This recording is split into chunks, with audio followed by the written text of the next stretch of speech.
I used meth every day for 6 months and hid it from everyone.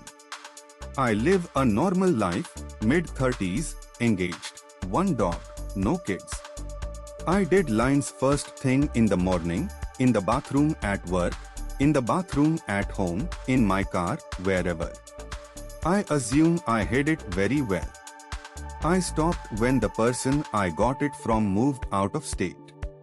It's been about 3 months since then, and I am very scared that most I likely F***k'd up my brain chemistry. Of course, I wish I never did this. Edit. Thank you for all the encouraging words, everyone.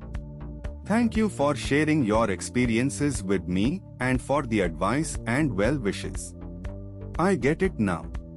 People noticed something, but I was never questioned, so in my mind I thought I was hiding it super well, but I'm wrong. After reading your comments, it's very likely people knew something was going on. It's a horrible feeling, but it's the truth. Anyway, thanks again. If my guy friend asked me to, I'd absolutely say yes, he is just too damn hot and charming. Not only does he have great looks, but his personality is stellar. We always hang out as friends and get drinks and a bite. But lately I just think about doing naughty things with him. Even simple things like kissing and making out. Simply putting my arms around his neck with my tongue in his mouth. Not necessarily just F***ing. Although I think about that too. And what it would be like. If only. I guess I'm saying that I'd absolutely enjoy foreplay and or any type of play with him, honestly. Sometimes I feel the S***zool tension between us, but other times I wonder if it's all in my head. Anyways. I definitely feel something, and it's mostly between my legs. Had to get that off my chest. I'll go back to living a lie now. Sigh. Kept all the chocolate I sold to my neighbors and ate it myself. I still feel bad about this all these years later. Once a year in elementary school, some chocolate company, America's Finest I believe, would give the students a presentation and send us door to door in our neighborhood to sell chocolate from a catalog. In hindsight, it is absolutely insane to ask kids to do something like this. We even did wrapping paper too from a different company. Did they assume we had supervision? Was the school getting kickbacks for this? I'd love to do a deep dive into this subject actually. Anyway, my neighbors happily paid up front for the chocolate, and weeks later that beloved sweet chocolate would be delivered to me at school for distribution. I ate the whole F***king box, never heard a peep from anyone, and my life as a chubby adolescent carried on as normal. LPT, freeze your bacon the easy way. I like bacon, but I'm the only person who eats it in my household. Keeping it in the fridge inevitably leads to it going grey and funky, since I only have a slice or two every few days. Freezing the package doesn't work, because then you end up with a frozen slab of pork you have to defrost all at once. Instead, take each slice and roll it up like a little sleeping bag. Place them on a sheet of parchment paper on a small baking sheet or plate, then pop them into the freezer for 20 minutes. They'll freeze enough for you to put them into a freezer baggie without sticking. Whenever you want to cook bacon, grab as many rolls as you need, pop them in the microwave for 20 seconds, unroll and cook as normal.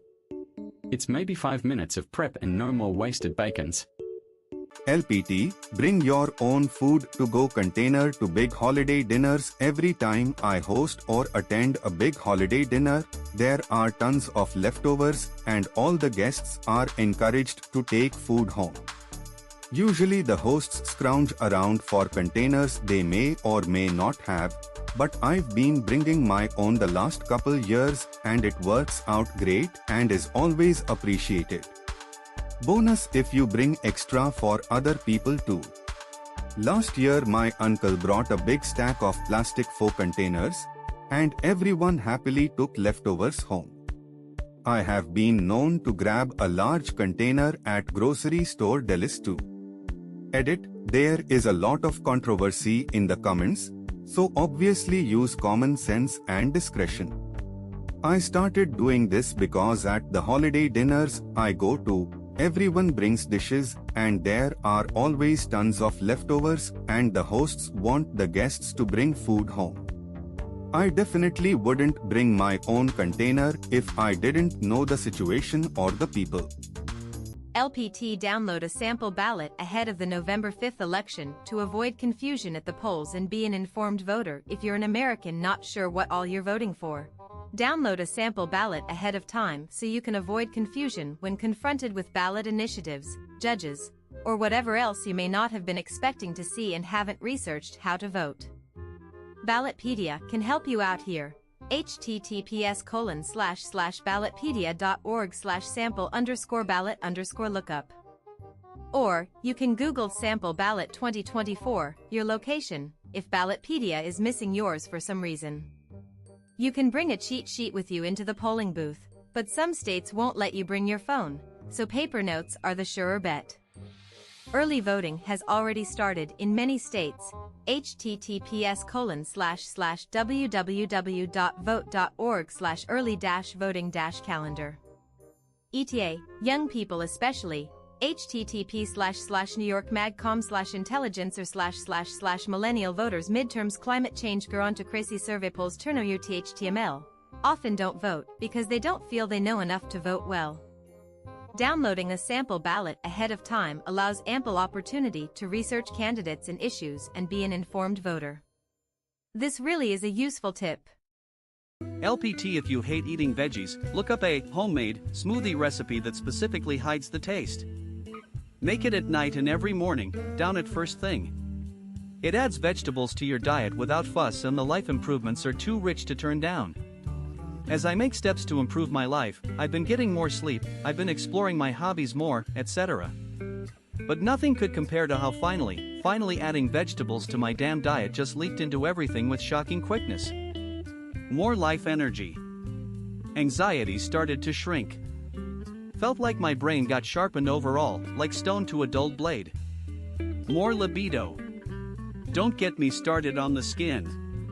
I can keep going.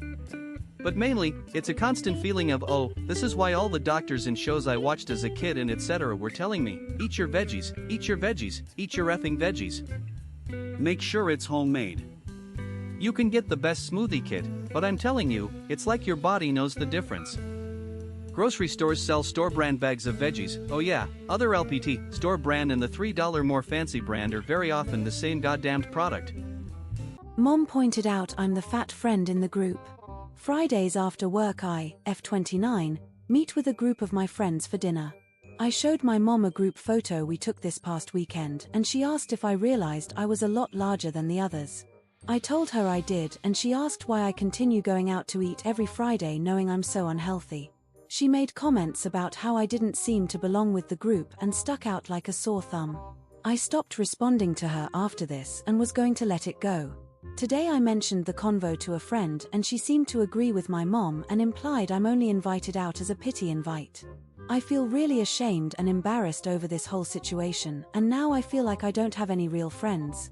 Should I stop going out on Fridays with them? Should I ask another friend if the group feels the same? My BF said he liked me because of my breasts. My BF recently admitted to me that he told his friend the reason he liked me from the start is because my breasts are large. He apologized so many times and said it wasn't true, and the reason he likes me now is because of how smart and beautiful I am. But I can't get it out my head. What do I do? What to say to him or how to react besides being hurt? Edit, thanks for the replies. It didn't even cross my mind to break up with him just because of this. I was initially upset because instead of keeping it to himself he shared it with his friend whom I see often. Update, thanks everyone. We made up and I accepted it and viewed it as a good thing. TBH, this was a first time thing, so I just didn't know how to react. But anyways, thank you guys. My husband died very unexpectedly this weekend. How can I help soothe our dogs who keep looking for him? Edit, wow. I don't know what to say other than thank you. I had such a hard day today, and opening the app to see so much support helped me more than I'll ever be able to express. I haven't read through everything yet, but I will now. I love you all. Thank you for helping me. I don't even know what to say. My husband died on Saturday and I can't help myself right now, but I want to try to help my dogs if I can. They keep looking for him, and checking the windows to see if he's come home. I can't say his name without them panicking and running to the door. It's breaking my already shattered heart. Does anyone have advice on how I can help them to be less scared or upset? I think helping them would help me find some peace too. I don't know how anyone survives this. He was my best friend. Thank you.